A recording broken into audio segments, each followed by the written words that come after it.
మోసం. మనం అందరినీ నమ్ముతాం, మనం మనం మనకంటే అందరి ఇష్టమే. కానీ మరి మనకిష్టమైన వాళ్ళు మన గురించి ఏదైనా చెడుగా చెప్పారనే మాట మనం విన్నప్పుడు బాధేస్తుంది కదా. నిజమే, నువ్వు బాధపడటంలో రీజన్ ఉంది. నువ్వు బాధపడటంలో రీజన్ ఉంది. నేను నమ్మినటువంటి వారు, నువ్వు బాగా ప్రేమించిన వారు నిన్ను ఒక మాట అన్నందుకు నీకు బాధేస్తున్నది. అది నిజమే. కానీ ఆత్మీయత అంటే ఏంటంటే నీ మీద తూ అని ఉంచినా కూడా నువ్వు దాన్ని పట్టించుకోవద్దు. చప్పట్లు కొట్టండి ఒకసారి అందరు కూడా. హల్లెలూయా. ఇప్పుడు స్త్రీలు భర్త కొట్టంగానే వెళ్ళిపోతారా? భర్త కొట్టంగానే తల్లిగారింటికి వెళ్ళిపోయి ఉంటారా? ఉండరు కదా, అడ్జస్ట్ అవుతారు కదా. పిల్లలు తల్లిదండ్రులు తిట్టంగానే ఇంట్లో నుంచి వెళ్ళిపోతారా? పిల్లలు అడ్జస్ట్ కారా? అట్లాగే ప్రతిది కూడా అంతే. ప్రతి కాడ ప్రతి విషయంలో కూడా మనం సర్దుకుపోవాలి, ఓర్చుకోవాలి.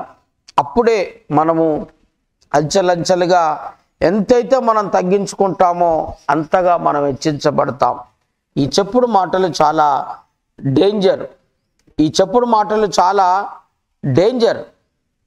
అందుకని చెప్పినోళ్ళు బాగానే ఉంటారు, కానీ విన్నోళ్ళే చెడిపోయింది. చూడండి పాపం, ఆ ప్రవక్త బేతేలు నుంచి వెళ్ళాడు.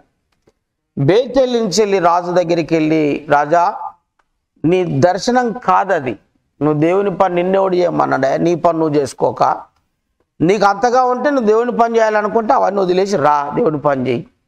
నువ్వు దేవుని పని చేస్తావు, ఆ పని చేస్తావు, నువ్వేమన్నా పెద్ద నీకై నువ్వు డిసైడ్ చేసుకుంటా ఇద్దా? అది శ్రమ, అది నీకు శోధన. దేవుని పని నువ్వు చేసేది నీకు లేదా దర్శనం. నీకు ఆశ ఉంటే ఉండొచ్చు, కానీ అది నీ దర్శనం కాదు. అది నిన్ను పిలవలేదు. అది నీకు నువ్వు పిలిచాడు అనుకుంటే కాదు.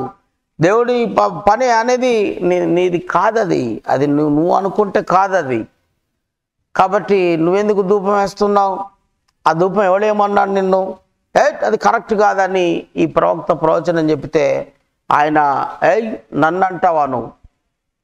నా రాజ్యములో ఉండి నేను రాజునై ఉండగా నన్ను హెచ్చరిస్తావని చేయి చాపితే చేయి ఎండిపోయింది. ఆ ప్రవక్త అంత పవర్ఫుల్ ప్రవక్త ఈరోజు అబద్ధాలను నమ్మేశాడు. నిన్ను భోజనం పెట్టమన్నా నేను తీసుకెళ్ళమని చెప్తే ఆ మాట నమ్మేశాడు. నేను కూడా ప్రవక్తనే అని చెప్తే నమ్మేశాడు. అట్లా కాబట్టి ఇద్దరు విషయాలు. ఒకరేమో ఊరికి అబద్ధాలు చెప్తుంటారు, ఒకరేమో చెప్పుడు మాటలు నమ్ముతుంటారు. కొంతమందిదేమో చెప్పుడు మాటలు నమ్మే స్వభావం, కొంతమందికి ఏమో చాడీలు చెప్పే స్వభావం. కొంతమంది ఊరికి చాడీలు చెప్తూనే ఉంటారు, కొంతమంది ఏమో చాడీలు నమ్ముతుంటారు. ఏం చెప్పినా నమ్ముతుంటారు. ఎవరన్నా ఏదైనా చెప్పేటోళ్ళు ఉంటే ఎంత సంతోషమో. అసలు కొంతమందికి లేని వార్తలు వినాలంటే ఎంత సంతోషమో. మా కాలనీలో మా లైన్లో ఉంటారు, వీళ్ళదంతా టీం ఉన్న దేశ రక్తవేజయం. సాయంత్రం 5 గంటలకు కూడుకుంటారు, అయిపోయింది. సాయంత్రం కల్లా రిపోర్ట్ వచ్చేస్తుంది మొత్తం కాలనీలో ఏం జరిగిందో. వాళ్ళకి ఎంత సంతోషమో, గంటలు గంటలు తరబడి. మాకేమో ఇంట్లో టిఫిన్లు ఉండవు, కూరలు ఉండవు, అన్నాలు ఉండవు. ఈ టైంపాస్ ఇక్కడ జరిగిపోతా ఉంటుంది. సాయంత్రం కల్లా వినేది ఏంటంటే తినేది అన్నం కాదు, వినేది అన్ని మాటలే. మొత్తం కాలనీలో ఎన్ని కరోనాలు వచ్చినాయి, ఎవరెవరికి ఏ కరోనా వచ్చింది, ఎంతమందికి ఏ కరోనా వచ్చింది, ఎవరెవరి ఇంట్లో వచ్చింది, ఏం కథ మొత్తం రిపోర్ట్ తెలిసిపోతుంది మాకు. మా కాలనీలో మొత్తం మా వీధిలో మాత్రం మొత్తం వాళ్ళే. స్తోత్రం, హల్లెలూయా. నీకెందుకు అసలు అట్లా అలవాటు ఎందుకు పడుతున్నావు నువ్వు? మీరు ఎవరైనా కలుసుకున్నప్పుడు దేవుని మాటలు మాట్లాడుకోండి, దేవుని విషయాలు చెప్పుకోండి. కోడళ్ళ సంగతి ఎందుకు ఊకే, అల్లుళ్ళ సంగతి ఎందుకు ఊకే, కొడుకుల సంగతి ఎందుకు ఊకే, భర్తల సంగతి ఎందుకు ఊరికే, భార్యల సంగతి ఎందుకు ఊకే, కుటుంబం విషయాలు ఒకరికొకరు ఎందుకు చెప్పుకుంటారు? అసలు ఎందుకు బ్లేమ్ చేసుకుంటారు? మీకు మీరు చెప్పుకొని మీ కుటుంబం విషయాలు మీరు దాచుకోవచ్చు కదా. ఎవరి కుటుంబాల వాళ్ళ విషయాల్లో వాళ్ళ ఇంట్లో ఉండొచ్చు కదా. మీ కుటుంబం విషయాల్లో ఆమెకి ఎందుకు చెప్తున్నావు నువ్వు? అసలు ఆమె కుటుంబ విషయాలు నువ్వెందుకు వింటున్నావు? అసలు వాళ్ళ భర్త సంగతి నీకెందుకు? నీ భర్త గురించి వాళ్ళకెందుకు చెప్తున్నావు? నీ పిల్లల సంగతి వాళ్ళకెందుకు చెప్తున్నావు? వాళ్ళ పిల్లల సంగతి నువ్వెందుకు చెప్తున్నావు? ఏదైనా ఉంటే నువ్వు దేవుని చెప్పాలి. ప్రాబ్లం ఏదైనా ఉంటే దేవుని చెప్పు, ఏదైనా ఉంటే దైవజనులు చెప్పు, ప్రార్థన చేస్తారు నీ కోసం. ఏ సమస్య ఉన్నా దైవజనుల దగ్గర తీసుకురా, నీ కోసం ప్రార్థన చేస్తారు. సమస్య పెద్దగా అయితే, సమస్య నువ్వు తట్టుకోలేకపోతే అప్పుడు తీసుకురా. అంతేగాని నువ్వు అన్నీ లేనిపోని అన్నీ చెప్పేసి అవతలను బాధ పెట్టడం, నువ్వు బాధపడటం, నువ్వు అలిగి ఉండటం, నువ్వు తినకపోవటం, నిద్రపోవటం, సమాధానం లేకపోవటం, చిల్లర పనులు ఇవన్నీ.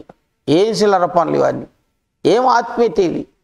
కరెక్ట్ కానే కాదు. స్తోత్రం, హల్లెలూయా. కాబట్టి 2 మాటలు మీ ముందు నేను పెట్టాను. ఒకటేమో ఇద్దరు ప్రవక్తలే, అంటే ఇద్దరు ప్రార్థన పర్లే. ఒకరికేమో లేని అన్నీ చెప్పే అలవాటు, ఒకరికేమో ఏదైనా చెప్పితే వినే అలవాటు. ఏదైనా చెప్పితే వినే అలవాటు చేసుకోకండి. అది నిజమైనా సరే మీరు నమ్మొద్దు, అది అబద్ధమైన నమ్మొద్దు, నిజమైన నమ్మొద్దు, ఏది నమ్మొద్దు. అసలు పట్టించుకోవద్దు. వినటం మానేస్తే నువ్వు ప్రశాంతంగా ఉంటావు. నువ్వు ఎవరి విషయాన్ని వినకపోతే, ఎవరి విషయాన్ని పట్టించుకోకపోతే నువ్వు ప్రశాంతంగా ఉంటావు. నువ్వు ఎవరి విషయాలు ఎవరికి చెప్పకపోతే నీకు మంచిది, నీకు క్షేమం. నువ్వు పరుల విషయాన్ని గుట్టు రట్టు చేయకపోతే, నువ్వు చూసినట్టుగా నువ్వు చెప్పకపోతే అది నీకు ఆశీర్వాదం. నువ్వు అనేక సంగతులను మరుగుపరిస్తే నీకు అది ఆశీర్వాదకరం. ఘోరమైన సంఘటనలు చూసావు, నువ్వు చెప్పకపోతే అది నీకు ఆశీర్వాదకరం. కనుక నువ్వు ఏది పట్టించుకోకపోతే నీకు ఆశీర్వాదకరం. కారణం ఏంటంటే మనం ఇహలోక సంబంధులం కాదు. ఇంతటితో యాత్ర అయిపోయేది కాదు. ఈ లోకం నీది కాదు, ఈ భూమి నీది కాదు, ఈ జీవితం నీది కాదు. మనకు పరలోకంలో ఉన్నది అంతా.